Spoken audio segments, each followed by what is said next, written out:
Hi there, I'm Jen, this is Remembered Reads, and this is going to be the World Book Day tag. I was tagged by Faith from Faith in Books. This is the third time I'm trying to record this because I keep ranting about it. Anyway, I will link to her video and to the original below. The first question is, what country do you currently call home? I think where you're from is a lot more complicated than where you live, where you were born, what passport you carry.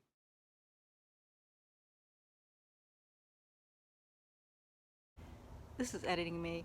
I went on a long rant there, but the answer is I'm in Canada right now. Question number 2 is how many countries have you visited and did you buy books there?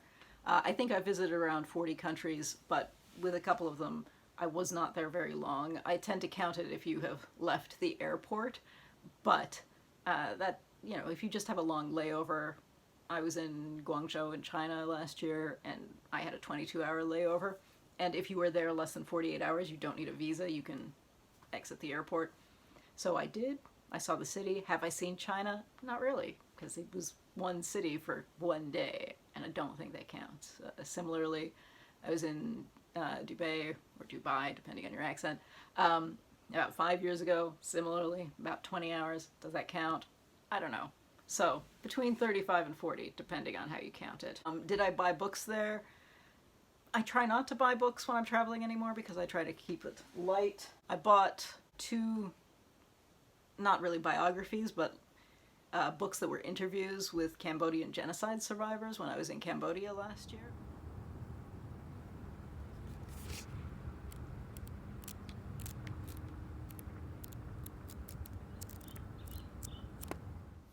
There was a super cheap used bookstore, so I bought a book for 27 cents when I was in Vietnam the other year, which wasn't a Vietnamese book. It was a book that was written in English by a Jordanian author, but was translated into French that I bought there. So that sounds worldly because it involves a lot of countries, but not really.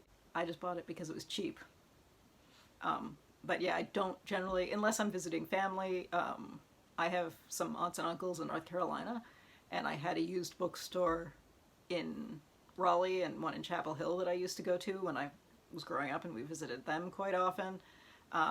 When my ex and I were together, and my father-in-law lived in the UK in London, and so I had used bookstores there that I would regularly go to, but in general, I try not to buy books when I'm traveling, unless I'm buying the museum guide from something. Question number 3 is how well is the world represented in your collection? I would say reasonably well. I realized a couple of years ago I hadn't read particularly much from the countries in the former Soviet Union, which surprised me somewhat because I had certainly read a few classics of Russian literature in translation when I was in high school, and I listen to Azerbaijani music sometimes, but I've never read any books from there, and I realized that. I've been wanting to go to Kyrgyzstan, to Karakol, because there's some great hiking there. I have never read anything from there. I know a lot of Canadians who are of Ukrainian heritage, and I've read books that are by kind of diaspora Ukrainians, but not who actually live in Ukraine. Similarly, I guess I've read some books by people who are ethnically Armenian, but they've always been not from the country, but of the ethnicity. They were people whose families were from like Iran or Lebanon and who are writing in English and live else in like the Anglosphere now. But anyway, my point is I haven't read anything from the Baltic countries, I don't think. So yeah, there are gaps, but I do feel like in general my reading is fairly broad. Question number 4 is how many works in translation do you currently have, not including canon? I don't know how you define canon. I don't know if it means things written more than 1,000 years ago or if it means things written more than 100 years ago.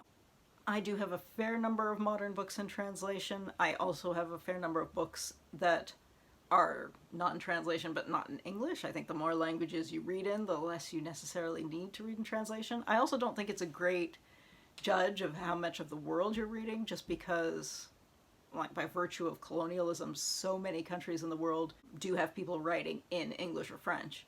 So, if I read those books and they're not translated, they're not suddenly from my country.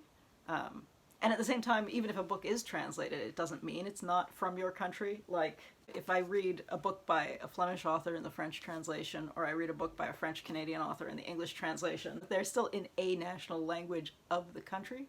So, yeah, I don't know what that judges. particularly. I did, incidentally, on the day that I'm filming this, attend a virtual panel with the Festival of Literary Diversity called Translation Duel, Duel de Traduction, in which there was one original piece that was written in French, and then two English translators had done different translations of the short story, and they went through it. It was really interesting.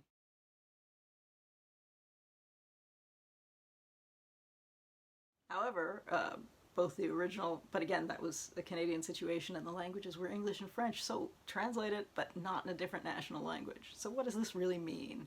Number 5 is tell us some weird facts about your country.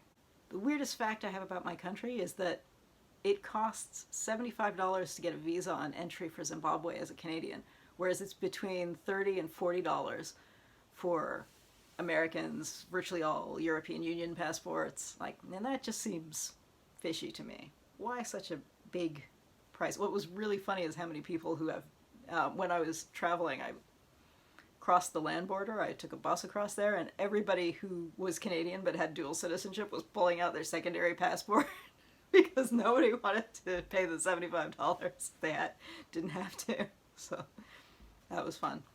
That's when you find out just how many people have dual citizenship, which is not surprising because I believe slightly more than 20% of Canadians were born outside of Canada, and of course a lot of countries you can inherit 1 or 2 generations further down, so a lot of people do have dual citizenship. Are the tracks still there? Yes, the tracks will allow one truck. So yeah, the weird fact is that why does it cost so much to get into Zimbabwe as a Canadian? I don't know. So obviously I didn't enter Zimbabwe as a Canadian. Okay, anyway, number 6 is there a work of world literature on your TBR? It's all world literature. Isn't world literature just the global collection of literature, in which case everything is part of world literature? I think it is, so I'm going to go with that. Number 7 is to tag other booktubers, but none from your country. So I'm going to tag, who's not from my country? Rhea from the book Finch, because she's Finnish. Speaking of which, in English, are we supposed to say Finland or Finland? I don't know. Somebody tell me. Anyway, thanks to Faith for tagging me. And as always, if you are watching this and you would like to be tagged, please consider yourself tagged. That's it for now. Ciao.